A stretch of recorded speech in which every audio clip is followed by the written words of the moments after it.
Bismillahirrahmanirrahim. Assalamualaikum warahmatullahi wabarakatuh.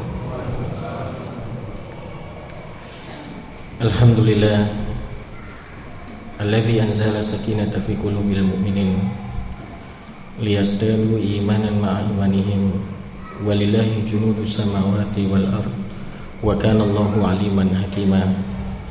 Asyhadu an la ilaha illallah wahdahu la syarika lah wa asyhadu anna Muhammadan abduhu wa rasuluhu arsalahu Allahu rahmatan lil alamin. Allahumma shalli wa sallim wa barik ala hadzal nabiyil karim wa ala alihi wa sahbihi wa man sara ala nahjihi wattaba'a sunnatahu ila yaumiddin. Allahumma inna nas'aluka ridhaka wal jannah wa na'udzubika min sakhatika wan nar. Allahumma innaka afuwun karim tuhibbul afwa fa'fu anna ya rabbal alamin. Jamaah sekalian, tidak terasa waktu terus berjalan. Hari demi hari sudah kita lalui. Kita juga sudah meninggalkan di 10 hari pertama di bulan suci Ramadan. Cepat atau lambat Ramadan pasti akan berakhir pada jamaah sekalian. Ramadan pasti akan pergi meninggalkan kita. Tapi kitanya, walau alam, bisa jadi kita lebih cepat mendahului pergi meninggalkan bulan suci Ramadan ini para jamaah sekalian. Karena mohon maaf, kita ini berjalan di atas waktunya Allah, berjalan di atas takdirnya Allah Subhanahu wa taala. Dan kalau mau kita lihat para jamaah sekalian, esensi dari bulan suci Ramadan ini sebetulnya, karena mungkin kita juga mumpung masih diberikan kesempatan oleh Allah, diberikan kemudahan oleh Allah Subhanahu wa taala sampai detik hari ini bisa menjalankan ibadah puasa di bulan suci Ramadan. Kemudian kita sempurnakan dengan sholat tarawih kita pada jamaah sekalian. Kalau sekilas mau kita lihat apa yang disampaikan oleh ulama-ulama terdahulu kita, sebetulnya bulan suci Ramadan ini para jamaah sekalian yang kita ada di dalamnya saat ini para jamaah sekalian, Allah sebetulnya ingin mentarbiyah kita dalam dua hal, Pak. Apa tarbiyah? Tarbiyah itu kalau dalam bahasa Indonesia pendidikan, Pak. Jadi Allah sebetulnya ingin mendidik kita di bulan suci Ramadan ini dalam dua hal para jamaah sekalian. Pertama, tarbiyah Allah Subhanahu wa taala di bulan suci Ramadan ini, Allah menginginkan kita agar ada muhasabah, ada evaluasi. Ya. Jujur para jamaah sekalian, ketika masuk di dalam bab seperti ini, Pak, ya, bab evaluasi, bab muhasabah ini, saya ingat betul, Pak, itu ada dalam kitab Zadul Ma'ad. Kitab ini ditulis oleh Ibnu Qayyim al-Jauziyah. Beliau mengatakan umumnya, Pak, umumnya ya, kaum muslimin sebelum masuk di bulan suci Ramadan atau mungkin yang sudah berada di bulan suci Ramadan seperti kita saat ini, Pak, ya, kita baru saja melewati 10 hari pertama di bulan suci Ramadan. Itu umumnya atau biasanya para jemaah sekalian itu sering dihinggapi dengan dua keadaan, dua perasaan. Ya, tentu bukan perasaan galau, Pak, ya. Perasaan ini dikenal kata Ibnu Qayyim sebagai perasaan tarbiyah, Pak, perasaan iman. Pertama, kalau dalam istilah kajian tasfiyatun nufus, penyucian hati, penyucian jiwa itu, Bapak, ini dikenal dengan istilah namanya al-khauf. Apa, Pak, al-khauf itu? Rasa takut, Pak, kekhawatiran. Saya yakin, jangankan sampean, Pak, ya, saya sendiri ini pada jemaah sekalian ini punya ketakutan yang manusiawi, Pak. Ini kira-kira baru saja ya kita melewati 10 hari pertama bulan suci Ramadan. Kira-kira sampai enggak umur kita ini nanti mampu menyelesaikan bulan suci Ramadan para jemaah sekalian?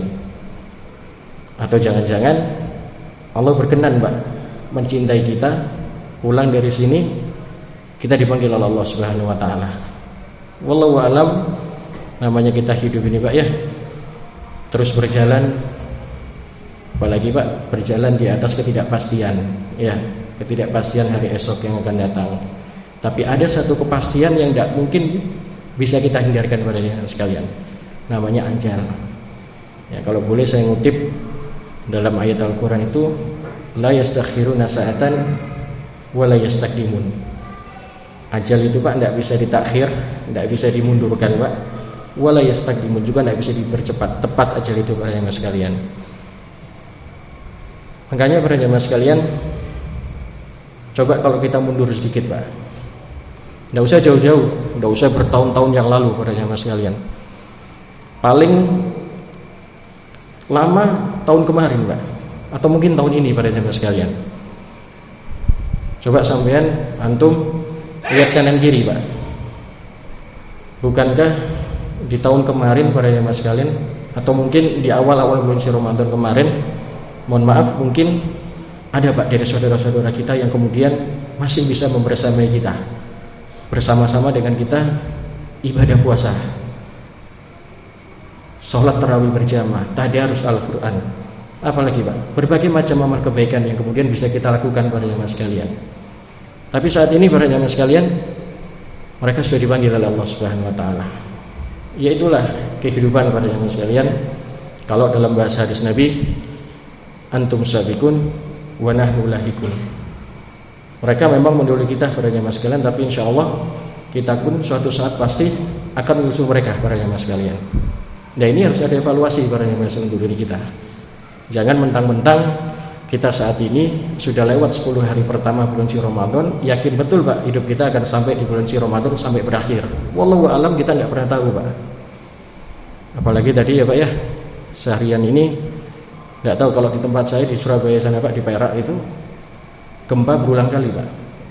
Ya, itu seandainya Pak, andai kata, walaupun kita tidak boleh berandai-andai Pak ya, kita lagi istirahat, lagi bekerja, tidur misalkan juga di rumah, terus gempa Pak, ambruk rumah kita, ngeri juga ini para jemaah sekalian. Coba kita renungi para jemaah sekalian, andaikan malam ini malam terakhir Ramadan kita para jemaah sekalian. Maka hadirin yang dimuliakan oleh Allah Subhanahu wa taala, ayo ada evaluasi Pak orang beriman itu. Kita tidak boleh Pak kemudian merasa hidup kita ini aman-aman saja para jemaah sekalian. Allah mengatakan wa tilkal ayyam nudawiluha bainan nas. Memang kehidupan itu para jemaah sekalian disilih bergantikan oleh Allah Subhanahu wa taala. Kita harus siap dalam keadaan apapun para jemaah sekalian. Ini al-khauf para jemaah sekalian. Kemudian kata Ibnu Qayyim, keadaan yang kedua, walaupun di sisi yang lain kita ada rasa takut Pak ya. Ini bisa enggak kita menyelesaikan Ramadan? Tapi orang beriman kata Ibnu Qayyim juga ada namanya ar-raja Pak, harus ada pengharapan. Tentu harapan ini jangan berharap sama manusia Pak. Antum kalau berharap manusia, selesai kapan butuhnya Pak. Jadi berharap itu tentu harus kepada Allah Subhanahu wa taala. Di satu sisi memang kita punya kekhawatiran, tapi di sisi yang lain ar-raja ini Pak, pengharapan juga harus ada kepada Allah Subhanahu wa taala. Nah, dua ini para jemaah sekalian, bainal khaufi war raja, rasa takut dan pengharapan ini tidak bisa dipisahkan Pak, satu kesatuan. Dan ini para jemaah sekalian, kata Ibnu Qayyim, kalau dua perasaan ini ada pada diri kita pada jemaah sekalian, dari diri antum, ini perasaan yang wajar. Tandanya kita ini punya iman para jemaah sekalian.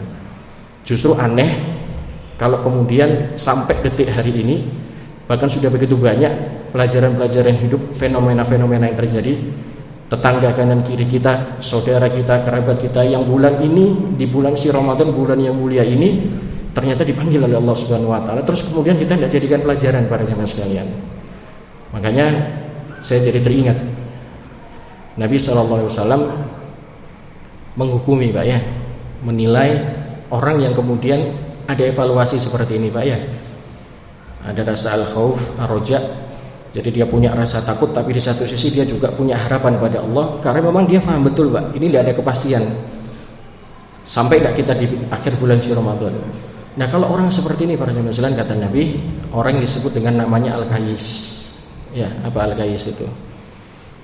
Orang yang cerdas Pak. Mandana nafsahu wa amila lima badal maut.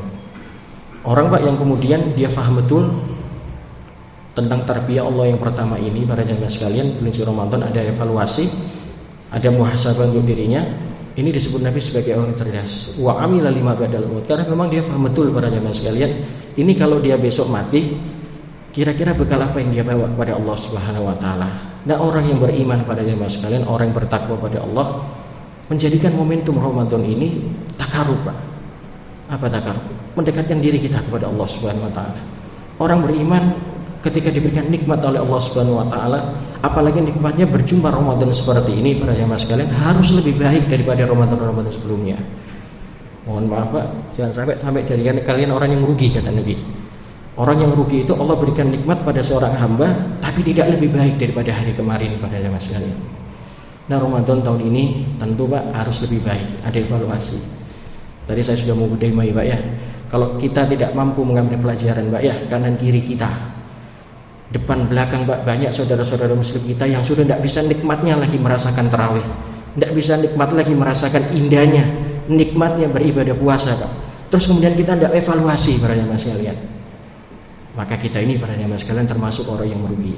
Maka orang beriman menginginkan kebaikan untuk dirinya ketika datang bulan suci Ramadan, ditarbiyah oleh Allah Subhanahu wa taala, harus ada evaluasi, para jamaah sekalian.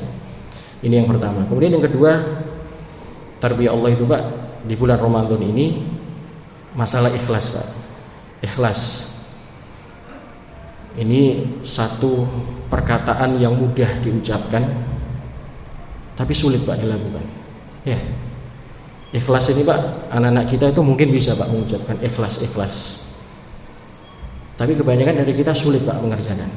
Sampai kata para ulama, antara ikhlas, riya, ujub ini setipis tisu, para jamaah sekalian. Memang tipis sekali, Pak. Dan ikhlas ini, para jamaah sekalian, kenapa Allah ingin mentarbiyah kita di bulan Ramadan ini? Karena mohon maaf, ikhlas ini, Pak, dalam agama kita bukan perkara yang remeh, bukan perkara yang kemudian tidak penting. Penting, Pak, masalah ikhlas ini. Dan ikhlas ini, para jamaah sekalian, menjadi satu syarat diterimanya amal kebaikan kita, para jamaah sekalian.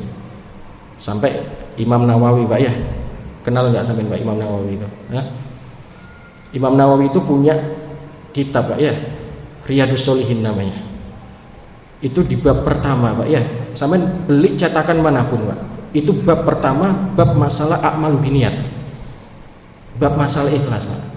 Seakan-akan beliau menyindir kita. Tidak pantas rasanya kita ini, para jamaah sekalian, belajar bab-bab yang lain. Kalau bab yang satu ini, Pak, bab masalah ikhlas ini, sampai tidak lulus.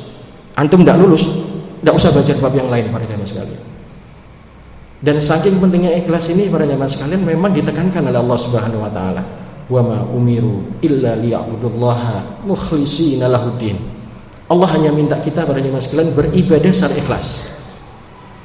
Termasuk, Pak, ini kita di bulan suci Ramadan kan sering diulang, para jamaah sekalian.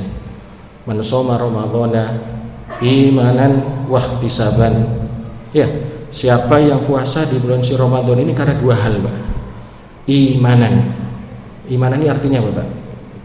Ikhlas karena Allah Subhanahu wa taala. Berimannya ikhlas karena Allah. Jangan sampai puasa, Pak, antum puasa karena perkumpulan kita puasa, tetangga kanan kiri kita puasa, teman kerja kita puasa. Celaka itu, Pak. Evaluasi diri kita, para jamaah sekalian.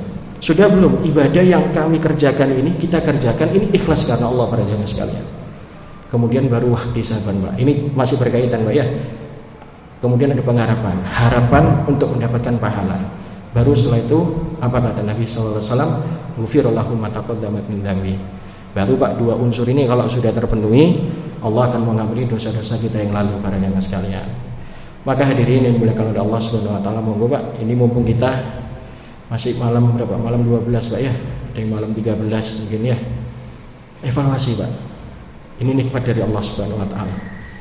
Kita tidak tahu, Pak, ajal kita, ya. Mumpung kita masih bisa merasakan nikmatnya ibadah puasa, ayo ini momentum Ramadan, dekatkan diri kita pada Allah. Coba renungkan bagaimana hubungan kita dengan Allah Subhanahu wa taala. Sehingga, para jamaah sekalian, nanti kalau kemudian kita bisa mengevaluasi diri kita, memperbaiki amal kebaikan kita, insya Allah keluar dari Ramadan dengan izin Allah Subhanahu wa taala kita benar-benar mendapat predikat la'alakum tattaqun. Dan inilah dengan izin Allah Subhanahu wa taala suatu saat kita manakala dimatikan oleh Allah Subhanahu wa taala, dimatikan dalam keadaan husnul khatimah. Amin amin ya rabbal alamin. Terakhir yang disampaikan pada jamaah sekalian yang tidak kalah penting, ini kalau tadi Pak bicara masalah hablum minallah, tidak kalah penting Pak hablum minannas, hubungan kita dengan manusia. Jangan sampai ibadah puasa kita, amal kebaikan kita baik sekali Pak di bulan suci Ramadan ini, tapi ternyata kanan kiri kita tidak baik Pak, hubungan kita dengan manusia ini. Kalau bahasa dalam Al-Quran ya, kalau kita tidak pandai yusabitul ukhuwah Pak, menjaga ukhuwah silaturahmi di antara kita, habitat ta'maluhum, gugur, hangus, habis Pak pahala kita, sia-sia para jemaah sekalian. Maka orang beriman harus menggabungkan Pak ya, bagaimana hablum minallah, hubungan kita dengan Allah yang baik, dan juga hubungan kita sesama manusia. Semoga ada manfaatnya para jemaah sekalian. Semoga Allah Subhanahu wa taala istiqomahkan kita dari iman dan Islam, dan bidalah dengan izin Allah Subhanahu wa taala senantiasa diberikan taufik dan hidayah.